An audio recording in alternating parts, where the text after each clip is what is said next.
বিভাগত নতুনকৈ ওলোৱা বহুসংখ্যক পোষ্ট 8 পৰা 18 ফেব্ৰুৱাৰীলৈকে আছিল, কিন্তু বৰ্তমান ডেটটো বঢ়াই 28 ফেব্ৰুৱাৰীলৈকে কৰি দিছে। এপ্লাই কৰিবলৈ আপুনি নিজৰ মোবাইলৰ গুগল ক্ৰমলৈকে যাব।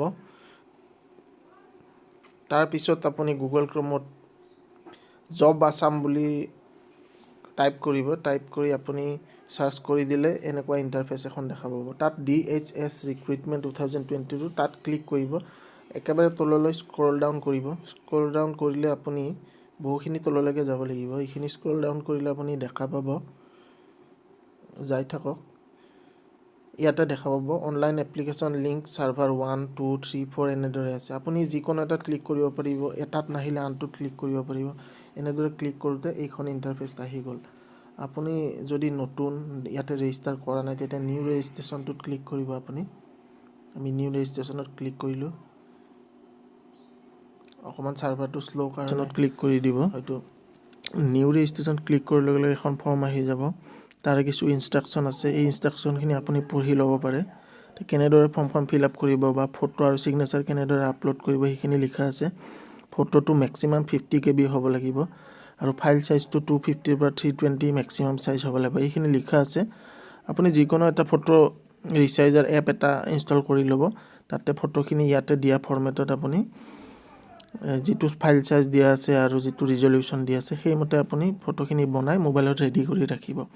মোবাইলত ৰেডি কৰি ৰাখি যেতিয়া এই ফৰ্মখনৰ তলত আছে তাতে আপুনি দি দিব লাগিব। এতিয়া এইখিনি ইনষ্ট্ৰাকশ্যন পঢ়াৰ পিছত আমি নেক্সট বাটনটোত ক্লিক কৰিম। নেক্সট বাটনটোত ক্লিক কৰাৰ লগে লগে আপোনাৰ নেক্সট যিখন ফৰ্ম সেইখন আহি যাব। ইয়াতে আপুনি গোটেই ইনষ্ট্ৰাকশ্যনখিনি পঢ়ি লোৱাটো ভাল, কাৰণ আপুনি কিবা যদি ভুল কৰি কৰে তেন্তে আপোনাৰে প্ৰব্লেম হ'ব পাৰে। আমি এতিয়া নেক্সট বাটনটোত ক্লিক কৰিলোঁ।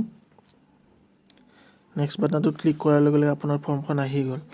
এই ফৰ্মখনত আপুনি প্ৰথমতে নিজৰ নামটো যে আপুনি কেপিটেল লেটাৰত বা স্মল লেটাৰত লিখিব লাগিব তেনেকুৱা কোনো কথা নাই।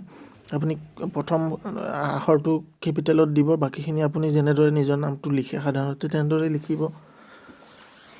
তাৰপিছত নিজৰ দেউতাৰ নাম দিব, থাৰ্ড কলমত মাৰ নাম দিব, ডেট অফ বাৰ্থ দিব, মেল ফিমেল এইটো জেণ্ডাৰ চিলেক্ট কৰি ল'ব।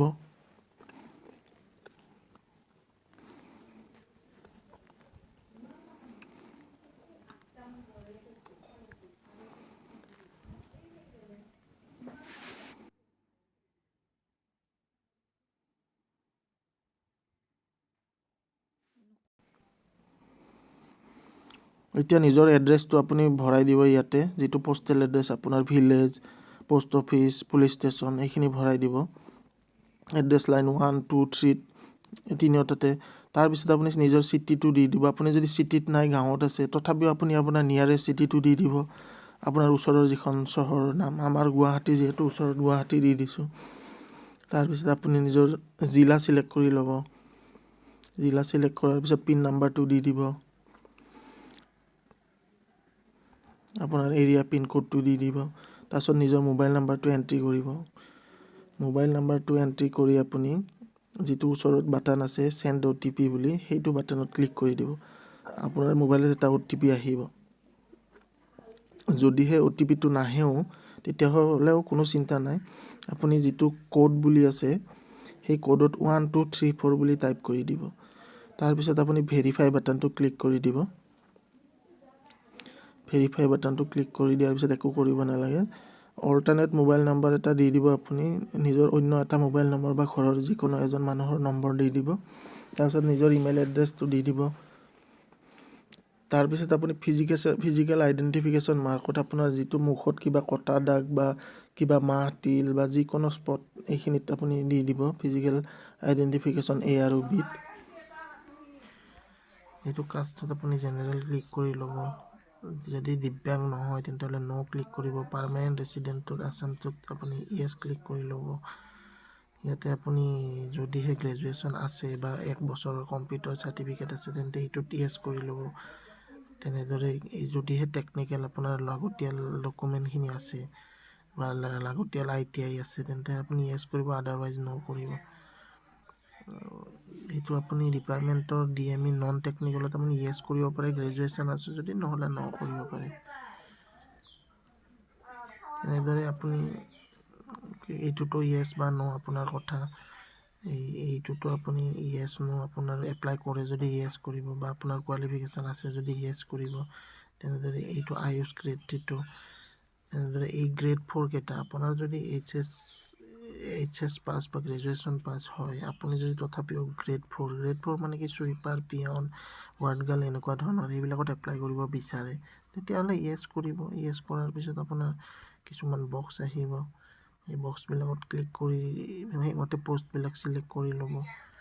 চিলেক্ট কৰি লোৱাৰ পিছত আপুনি ইয়াতে আপোনাৰ ফটোখন আপলোড কৰিব।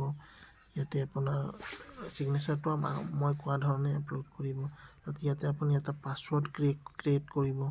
আপুনি মনত ৰাখি লিখি ৰাখিব, পিছত আপোনাৰ প্ৰয়োজন হ'ব। এইটোত এটা ৰাইট চিন চেক কৰিব। ইয়াতে আপুনি এটা ৰাইট চিন চেক কৰিব। এতিয়া বৰ্তমান অহা নাই, মোৰ এইখন হেং হৈ গৈছে। তাৰপিছত ফাইনেল ছাবমিট মাৰি দিব। এইফালে লগ ইন কৰি চাই থাকিব পাৰে। ধন্যবাদ।